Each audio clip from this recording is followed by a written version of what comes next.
Hi, I'm Krista Johnson. This is my horse Louis Vuitton. I'm just going to show you some things that I would do in our typical warm-up to get him ready to ride. I'm going to start by getting him to do things off of a direct feel. I want him to back up, be light off of that nice direct feel. I like how he's elevating his shoulders there and actually putting effort into going backwards.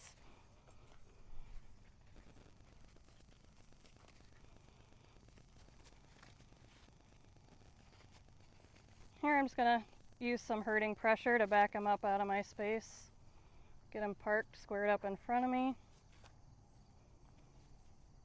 I want to try to set him up to where I can get his front left foot, get him to pick that foot up first and bring it around and step it over to go out and around me versus come through my space. And I want to do it off of a direct feel. I'm going to shorten my rope, kind of like I'm taking up the contact on my rein. I'm going to point my belly button, rein hand, towards where his feet need to go so he can yield over. Then I got to slide some rope to him so he can stay out of my space. I'm going to let him walk on his circle. I'm going to walk on mine here. I want to test out that he can walk, trot, canter both directions off of a feel on my rein before I ride. Now I'm going to ask him to go from a walk to a trot. I'm going to put a feel on my rope. I'm going to put that forward feel on it to try to push the snap kind of in front of his nose. You see how he follows that lightly? He understood I didn't have to use my stick to support. So I'm just going to see if he can trot, get some rhythm in his feet here.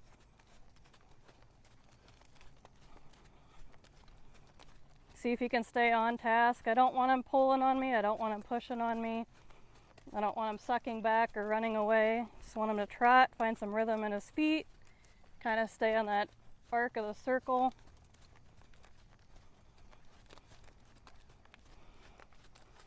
Then I can practice my downward transition. Oh, get him trotting again. He's getting into my space, so I'm just going to own my space and say, hey, that's my circle, you stay out on yours.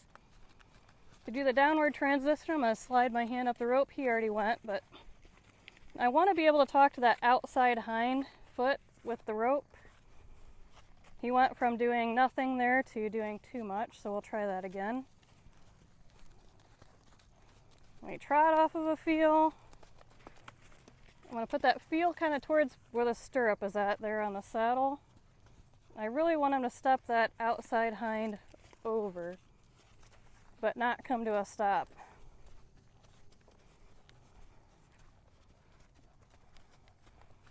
Here's our upward transition. Now the canter, there's two ways I can ask him. I can do the same thing I did with the trot, or I could, well, there's actually three ways I could do it. I can speed up my feet on my circle so he has to keep up with me. That's automatically going to put pressure on the rope there, and he'll canter. I'm going to give him a little bit more rope because it's harder to canter on a small circle. He can do it, but he has a harder time on this right side sometimes.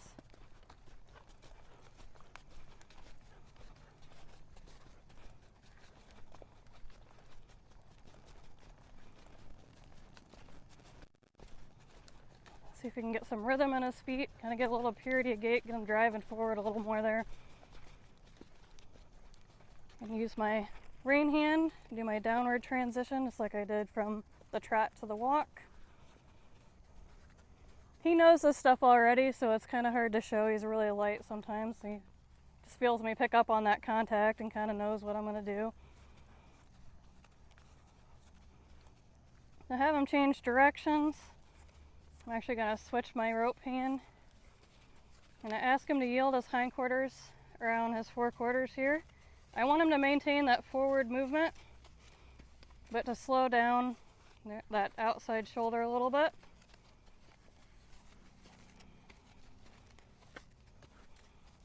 I'm going to stick with it until he kind of settles into it and slows down.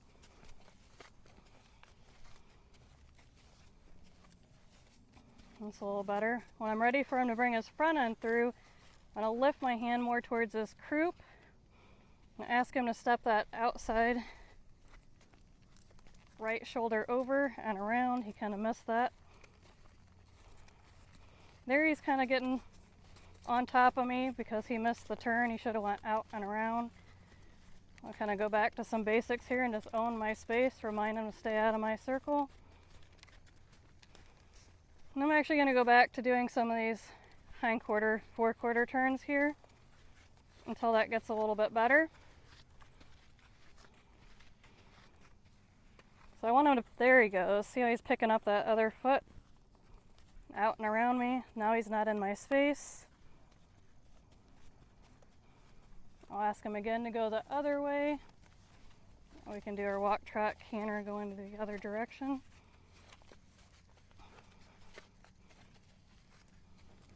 Really want him to slow down with that left front foot, kind of like he is there.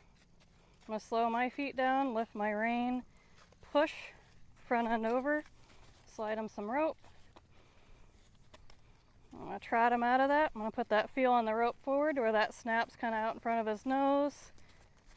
He was kind of late on that, but he self-corrected to where I didn't have to support with my stick. I'm wanting him to drive a little more with the hindquarters there, so I'm going to support a little more with my stick. And I'm just going to push the hock forward. He thought canter there, so I put a little bit of a feel on the rope to let him know that not canter, but to step under with his hind end a little more.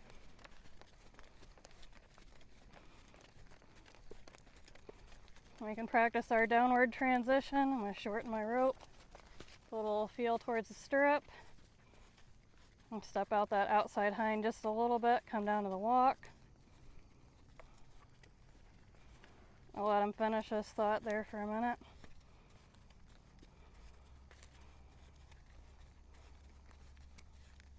And ask him to trot. Put that snap out in front of his nose. There he was more punctual that time. I'll show you the other way I can ask him to canter.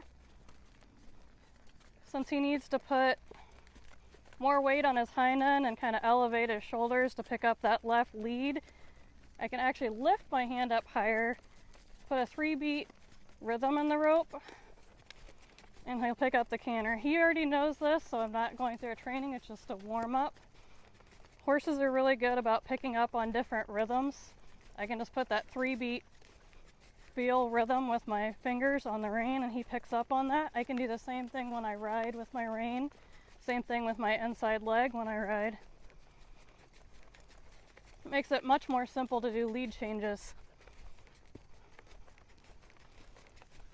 I'm kind of wanting him to stretch down. There he goes. A little more into the canter.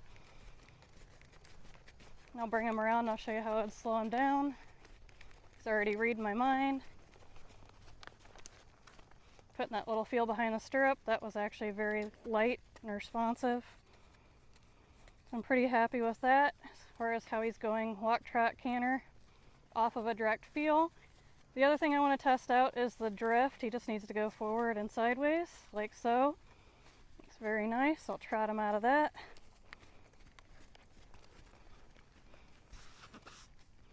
I'm going to go back to get him to yield.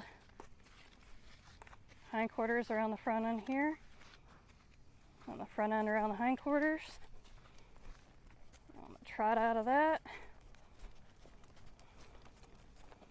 We'll see if we can get the drift to work on this side.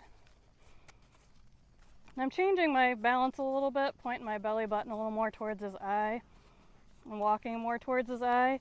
And then as soon as I want him to go forward back on the circle, I point my belly button back out in front of his nose.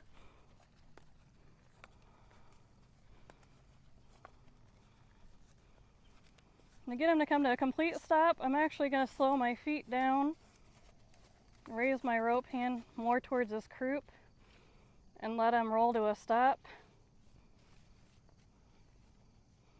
And then I want him to park in front of me and kind of end there, but I want him to make sure he's not right up in my space. He has a tendency to do that sometimes, but those are some of the things that I would work through with a warm-up to ride this horse in particular. Thanks for joining us.